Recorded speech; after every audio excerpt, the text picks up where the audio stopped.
Tired of your important documents looking like a chaotic mess?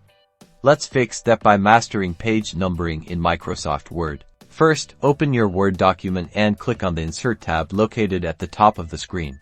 Next, in the Header and Footer group, find and click on the Page Number option. A drop-down menu will appear with various placement choices. Here, you can choose where you want your page numbers to appear. For example, selecting bottom of page and then plain number 2 will insert the page number centered at the bottom. Word automatically opens the Design tab under Header and Footer tools. To change the numbering style, click on Page Number again, and this time select Format Page Numbers. In the Page Number Format window, you can choose your preferred number format, such as Roman numerals or letters. You can also specify the starting page number under Start At, very useful if you have a title page.